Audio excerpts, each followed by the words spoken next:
It's time now to take a look at stories making headlines on Nigerian newspapers. And I begin with the Daily Sun. The major headline here says, the military gets order to tame terrorists before election. Military gets order to tame terrorists before election. We've been directed to stop criminals and gunmen from disrupting polls. Soldiers speaking. All the details on the front page of the Daily Sun. We move now to the Leadership newspaper. Electoral violence. Police identify Rivers, Borno as flashpoints in 2023 polls. String of attacks on INEC offices raise security level. All the details on the front page of the Leadership newspaper. All right, Oroma. All right, to this Nigerian newspaper now. PDP crisis worsens as G5 governors dig deeper. PDP crisis worsens as G5 governors dig deeper, hold enlarged strategy meeting in Lagos, now called Integrity Group, says it's still open to reconciliation. All the details on the front page of this Nigerian newspaper. We move now to the Nation newspaper, 2023. G5 governors allies to sustain anti-Atiku moves. 2023 G5 governors allies to sustain anti-Atiku moves. All the details on the front page of the Nation newspaper. To the First News newspaper now, PDP crisis, more trouble for Atiku as Wike allies float Integrity Group, re-strategize on 2023. All right, all the details on the front page of the First News newspaper. To the Daily Times now, 2023, why I won't step down for anybody. Kwankwaso, why I won't step down for anybody. Insists anybody who says 2023 is his turn is making a huge mistake. Says only visionary leaders can restructure Nigeria. All the details on the front page of the Daily Times. To the Nigerian News Direct now. No plan to step down for Atiku. Kwankwaso, no plan to step down for Atiku. He has vowed to tackle insecurity before restructuring and says call for state police result from frustration. All the details on the front page of the Nigerian News Direct. Mike? All right, I have a Blueprint newspaper here. This is where I'm starting from on this side. Kwankwaso at NGE Forum, that's the Nigerian Guild of Editors. I have no plan to step down for Atiku. Says I left PDP on principle and ideology. And ex-President Jonathan's men rally support for Tinubu, and then they insist on power shift to South. G5 governors form Integrity Group. You see all that on the front page of the Blueprint newspaper. Now, Daily Trust is next, and it says Southeast gets a lion's share of Neiti's controversial recruitment. Northeast, Northwest get lowest, and the CSOs demand accountability. You see all this on the front page of the Daily Trust newspaper. From there, let's go to Abuja Inquirer. It says, our plans to halt doctors fleeing Nigeria. UK envoy is saying this. Our plans to halt doctors fleeing Nigeria. UK envoy is quoted as saying that. All right, from there, let's go to national economy. And it's focusing on ravaging poverty. Nigeria must prioritize industrial sector for inclusive economic growth. Economists are proffering solutions in there. From there, that's the national economy. Let's go to Nature News now. Nature News says World Toilet Summit. That's the focus here. Nigerians to gear up investments to achieve its target by 2030. The federal government is saying this. All right, Nature News. All right. Okay, now COP27 also is also on focus there.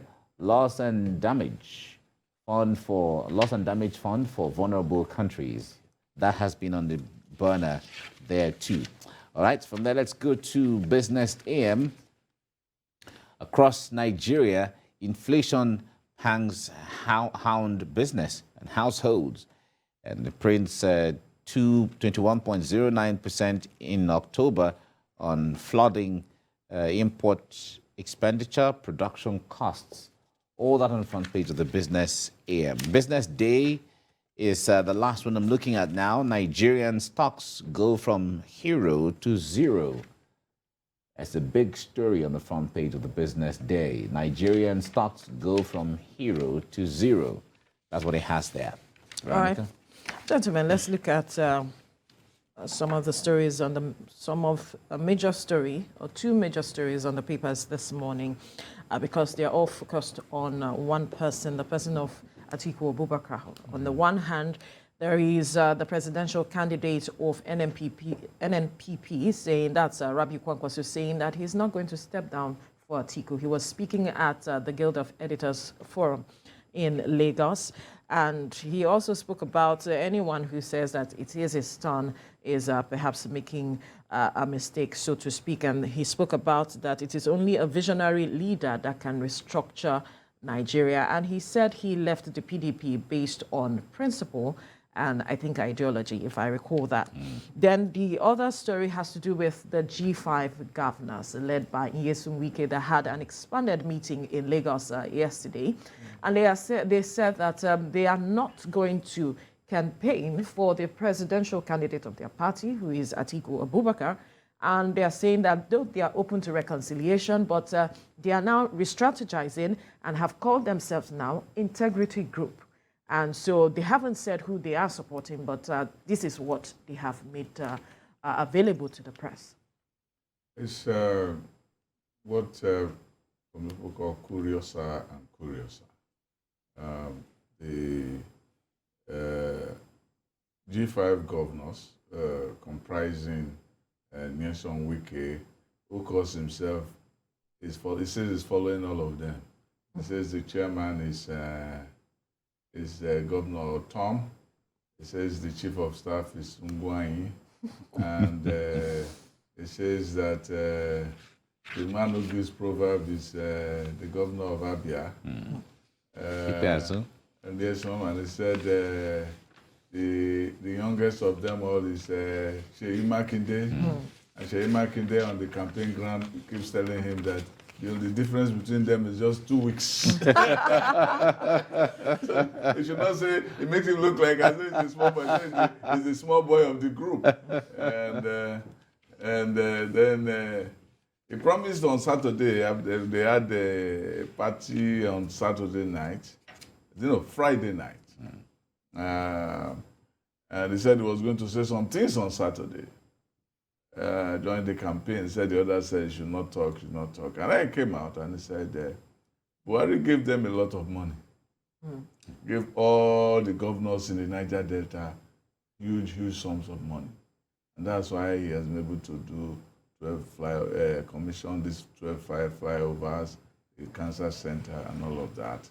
And then he lashed out at Atiku and says that anybody that says that Igbo man or Yoruba man should not be president, say I cannot support that person. So that shows that the story has gone beyond IU.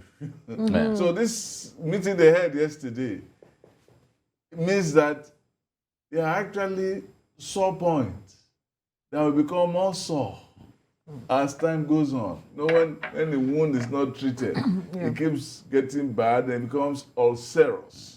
And when it gets to that stage, it is either you decide to cut off the leg or walk to your death. So that is where they are. I think what we're going to see going is a dance. It's a dance. There's one dance they call Kokoma dance. They're not leaving one spot, but they are still dancing. So they are just dancing, and nobody is going forward. It's like two people who are dancing. Two people who are supposed to be lovers, they are dancing. One is here, the other one is there. This one is dancing, but nobody is moving. Exactly. But they are saying that they are still open to reconciliation. No, of course. They're saying they're open for conciliation or no conciliation. No, the idea of being open to reconciliation is just is a way of being letting you know that we are still gentlemen. But in the real sense of it, there is no more reconciliation because at this point, in fact, in this meeting in Lagos is a way of putting the final nail to the coffin. Now, the name is changing from the G5 to the integrity group. And Within the reason why it had to change is because it is not just the five governors that are involved. Now we see the former governor of Cross River State, Donald Duke, is there. Former governor of Ekiti, Ayo Fayose, is there. Former governor of Ondo, Mimiko, is there. Former governor of Plateau, Jonah Jang, is there. You know, and then the national Chief Bode George, the pillar himself, is there. Then you also have the deputy chairman of PDP South is amongst them. Exactly. The vice chairman Southwest is there. The vice chairman South is there. So the moment you have these people, and then you have members of the House of Representatives, former members of different, it tells you that the clout it goes beyond the five governors. So the name has to change so that it carries, it encompasses the group of persons that they are. So that's why the name is changed to Integrity Group, so it can accommodate all the other persons and forces that are there. Now, they are succeeded in building a new political bloc. So in the coming days, you will see a fine-tuning of what they are going to be. Now, by the time they succeed in building that, then there will be a brand new bride. Because they are making it known that they are not going to vote for, or sorry, they're not going to work for their presidential candidate. So it's going to be a brand new bride for either Labour Party or for either APC or whichever other political party. We don't know how it's going to go yet, but we are going to see that. I am not ruling out the possibility of more alignments going forward. Even for Kwankwaso, who is saying I'm not going to step down as the case may be. When the chips are down, I see alignments here and there. He may not step down for anybody, but there can be some level of alignments where, because when you see how the movement is going, because at this time, if this happens, Atiku will become a little more desperate. He will put political pressure on him. And the moment he puts pressure on him, he will do anything to begin to mop up the other political parties here and there, so that it will create a support base for his political party or for his faction, as the case may be. So the coming days ahead are really politically interesting as it goes. And what you are seeing is kind of history repeating itself. Yes. Remember during the 2014, when we had the NPDP, when they were moving together, and suddenly they said they were now joining the APC. Exactly. That was a dampener for the APC? for the ruling party. Yeah, ruling PDP at that time. So it's PDP that is unraveling again. And we'll see how this one pans out. Yes. But we don't know what to make of what Rabbi Kwankwaso? No, not Rabbi Kwankwaso. Nyesom Wike, when he was talking about the Integrity Group, but he was saying that he announced that it will give all the facilities for Obi to campaign in the state. Will you do the same thing for the APC or when they come to the state? We are yet to see. Let's see how things pan out in the coming days.